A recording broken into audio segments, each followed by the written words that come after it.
Shalom jemaat Tuhan yang saya kasih. Dalam episode kali ini kita mau belajar satu topik firman Tuhan yang saya beri judul adalah sakit tapi baik. Sakit tapi baik. Amsal pasal 27 ayat 5-6. Lebih baik teguran yang nyata-nyata daripada kasih yang tersembunyi. Seorang kawan memukul dengan maksud baik, tetapi seorang lawan mencium secara berlimpah-limpah. Saudara, dibanding dipukul ya jelas lebih enak dicium toh ya. Dicium itu kan berarti seolah-olah itu tanda sayang.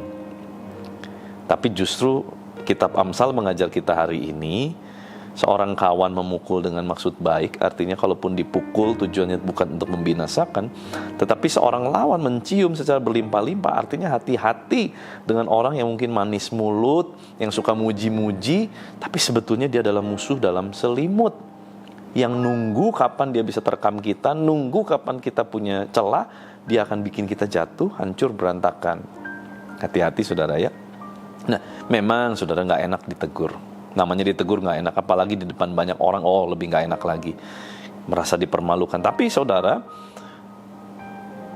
waktu kita gak sadar kita melakukan kesalahan fatal, dan kita ditegur, itu pasti kesel. Sekalipun kita tahu kita salah, tapi pasti reaksi manusia waktu ditegur itu tidak mungkin, ya kecuali udah mengalami proses luar biasa. Tapi pada umumnya, pada normalnya orang ditegur tuh gak nyaman. Orang ditegur tuh gak mungkin tiba-tiba senyum-senyum. Kalau orang dalam keadaan lagi happy-happy tiba-tiba ditegur begitu saudara ya, itu suasana pasti berubah menjadi suasana yang tidak nyaman. Suasana yang gak enak, suasana yang awkward. Nah, tapi saudara, Amsal bilang teguran yang nyata itu lebih baik daripada cuman berkata mengasihi tapi no action. Teguran yang nyata itu lebih baik. Kadang rasa sayang dipendam juga nggak ada yang tahu. Faedahnya apa? Saya sayang sih sama dia, saya memperhatikan dia, tapi cuma dipendam doang, pada akhirnya tidak berfaedah juga. Tetapi rasa sayang yang dinyatakan tidak serta-merta selalu harus dalam bentuk kasih sayang belayan, sesuatu yang lembut. Bisa menjadi sesuatu yang keras, sesuatu yang mungkin terdengar kasar, tetapi tujuannya adalah untuk menyelamatkan. Satu kali ada seorang pelukis terkenal, dia punya seorang asisten. Pelukis terkenal itu, dia sedang melukis dengan luar biasa dalam sebuah kanvas besar di atas sebuah kayak scaffolding begitu ya. Dia naik ke atas karena ini lukisannya besar. Dia naik, dia mulai menggambar. Dan setelah 3/4 gambar itu hampir selesai menjadi sebuah mahakarya, ada seseorang kawannya datang di bawah. Dan dia dengan excitednya dia pengen ngasih lihat, lihat nih lukisan aku nih, udah mau jadi loh, akan menjadi sebuah masterpiece katanya. Tanpa disadar, dia semakin mundur dan hampir jatuh. Melihat itu, sang asisten yang adalah teman baiknya dia tendang kaleng cat yang dipakai untuk melukis itu dan mengenai mahakarya itu. Waduh, dia marah sekali. Pelukis ini marah banget.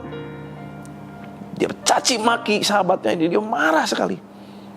Sahabatnya ini bilang begini, kalau saya tidak lakukan itu, kamu terjatuh. Lukisanmu tidak selesai, kamu terjatuh dan kamu mati.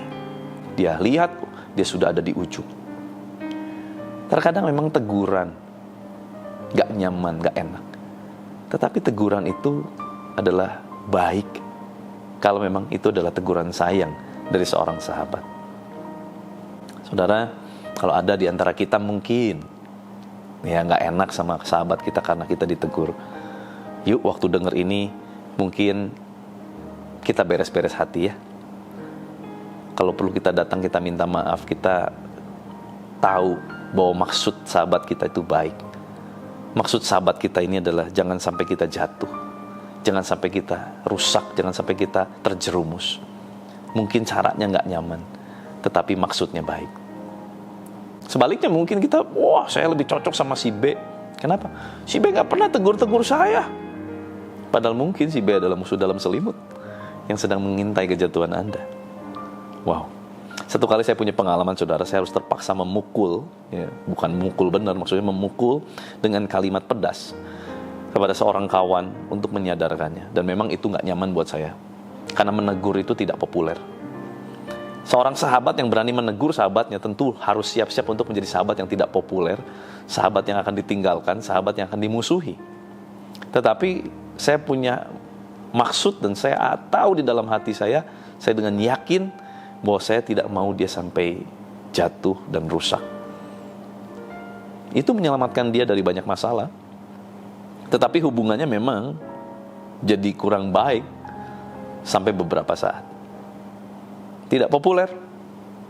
Dan mungkin dia berpikir saya teman yang jahat. Tapi buat saya lebih baik saya lakukan itu karena saya memang mengasihi dia.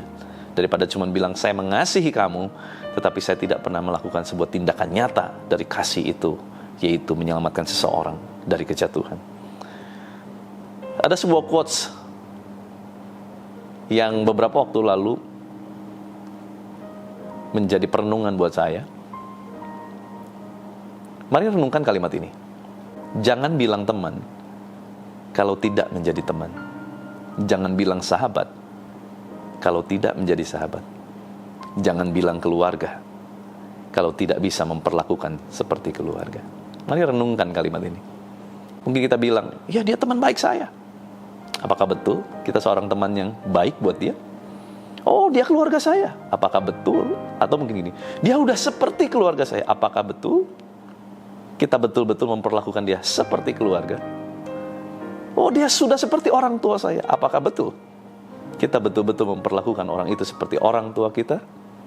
Mari ini menjadi bahan perenungan buat setiap kita, sehingga jangan sampai kita cuma bisa ngomong tetapi no action. Mari kita berdoa.